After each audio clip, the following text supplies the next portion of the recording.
Ko Joe Rothbaum, toko ingoa, no te Awakairangi Health Network, aho.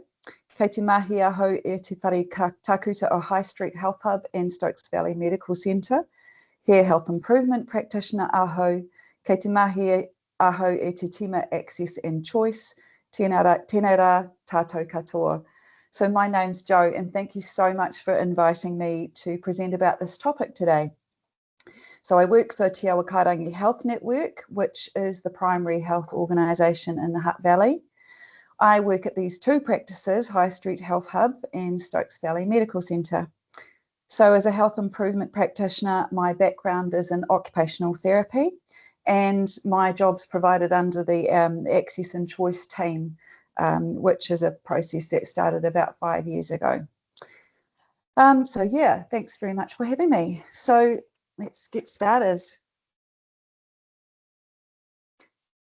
Stating the obvious, brains are important. And this subject, when I was asked to speak about it, I was like, 15 minutes, okay, because whole conferences are dedicated to this subject. So today is a very brief overview of the changes in behavioural changes and emotional changes after stroke. So your brain is the control centre for your body, mind and behaviour. And when there's an interruption to the pathways in the brain from stroke, which causes a brain injury, there's often a change in the way we move, the way we process information, our mood, our motivation and personality. Oftentimes movement and medical stability may have been the primary focus to get you back home or to get moving again, but the behaviour may not be. And it's okay to notice that these things can start much later on and to discuss them with your primary healthcare team. So we're going to go over now the kind of things that you might see. So let's talk about the broad categories of change that we see. One of the most obvious would be what we call emotional lability. And this is the big feelings that overwhelm and can often be at an awkward time or place. It can be embarrassing for survivors and their carers. Useful here to keep an eye on the basics. Being fed, sleeping, moving lots will make a difference to your resilience, whether you are a survivor or a carer. Next is depression. And this can show up to a year post the event. I did some research on this, and it's most common. So it often may be missed or not seen as a result of the stroke. However, when you've had a brain injury, there will definitely be a disruption to the brain chemicals we rely on for steady function. If you were experiencing low mood, low motivation, feelings of hopelessness or helplessness, seeing your GP is an important step because medication is often really effective. But also seeing your HIP or health coach at your practice free can be useful to get some information on how you're going to roll with this. And the next one here is about short attention span. And that can refer to being forgetful or not retaining new learning for a series of steps. So generally older habits will be okay, but new stuff can be a bit more difficult. Remembering a new password, taking a journey somewhere, using public transport after being the driver, and not remembering the steps. The green light on the camera? Yep. Can we mute, please? Okay, remembering steps, where to go, snap on, snap off, and allowing time for the journey and so on. Some people know that what, but have issues with the how. And this is because a very important part of our brain is the planning and executing of tasks. Sometimes the creative side of the brain that knows we want to do a thing doesn't get translated by the task network of the brain. And it can lead to frustration, and what can look like to other people as laziness or being checked out is simply an inability to put those steps together. Oh, Did I not change the... Oh, we did. Here we go. So carrying on, mistakes in social situations. A great example of this is my dad had a stroke in the early 2000s, and he started wearing old, torn and stained clothing, not doing up his fly, forgetting to shower. But in social situations, he started to become obsessed with food, and this was totally new. He always used to take care of his appearance. He used to eat a normal amount for a man of his age. But post-stroke, he would often gorge himself to being sick on food, especially at social occasions when it was polite perhaps to just have a few snacks. So it was embarrassing for us, and it didn't make any sense. He had never been fixated on food before. This might look like being too loud and not reading the cues in an environment such as a room of people at a concert that are quiet and keeping still. Our mirror neurons, which is a very important part of our brain that helps us to match the behaviour that we see in front of us to be socially appropriate, can be knocked out. So this might not be picked up, and the stroke survivor could be loud, fidgety or disruptive because they didn't get the social cues in the room. So frustrations can happen. Not being our former self is very annoying, and it can lead to feelings of depression and helplessness, and particularly the grief of not being who I used to be. So being willing to not be the person I used to be is a huge adjustment. And then finally, their lack of motivation. So adapting to life after stroke is a process. Oftentimes we're going to write energy checks that our energy checks that will just not cash with the amount of output we have now.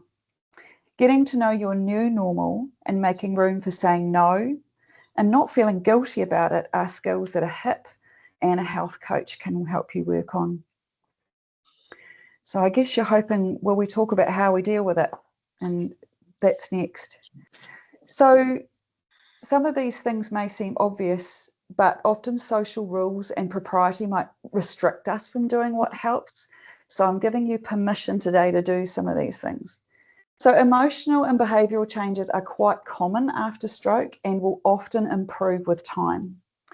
When we can stay regulated, and that means, you know, keeping our temper and being wise, we can be more resilient and create a calm atmosphere, starting with getting enough sleep, eating well, moving and doing the things that make you, you. Accepting help might mean talking to a counsellor or someone who offers talk therapy, but equally it might be accepting assistance with everyday things. So if people rock up to help, to say, with the lawns, say yes. Seeking advice on how to deal with daily living problems. Occupational therapists and physiotherapists are specialists in rehabilitation of this area. But just don't forget your Stroke New Zealand field worker is an amazing source of information as well. Groups are also really helpful because there's valuable ideas and support and feeling like I'm not alone. Everyone needs time out in a normal relationship, and you may find that you're in company with each other a lot more than before. So taking some time out regularly helps us all to keep fresh. And sharing the burden, talking to the people who get it and getting support for from your GP practice can really help. So a little bit about access and choice.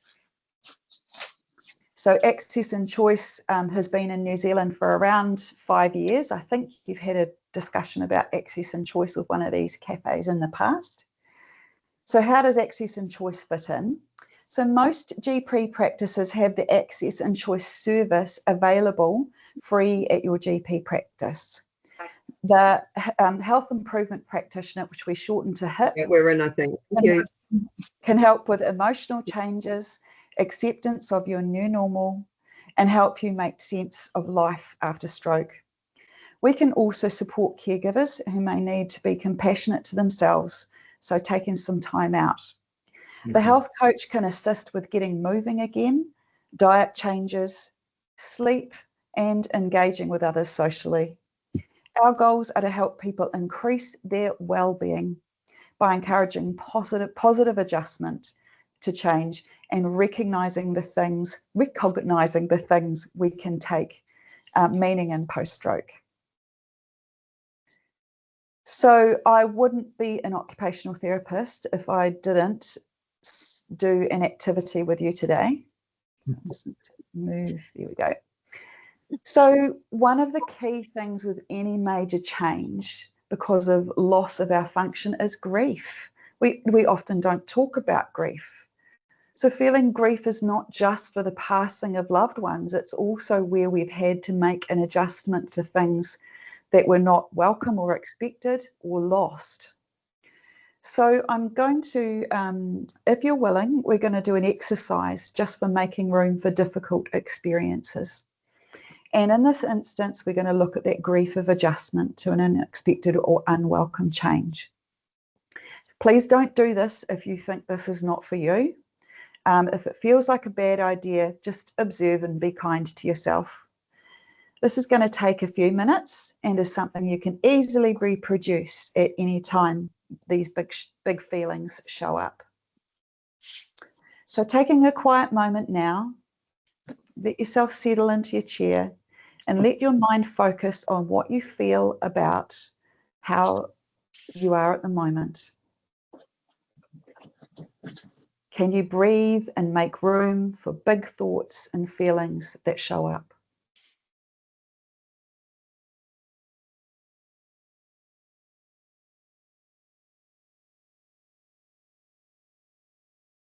And just taking that time to breathe, I've got a team and observe the thoughts that show up.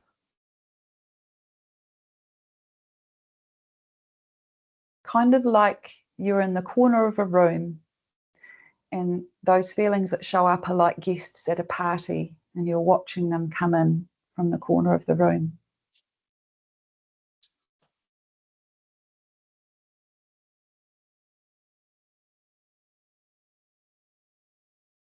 Can you be kind to yourself and forgive God, yourself, others, Mother Nature for how things are right now? And if you're experiencing any emotional or physical effects of this exercise, use your hands now to lay them over this painful spot. It might be over your heart, it might be over your throat or head. And just lay your hands and breathe with the feeling. It might be a sensation you don't like, but we're observing this feeling.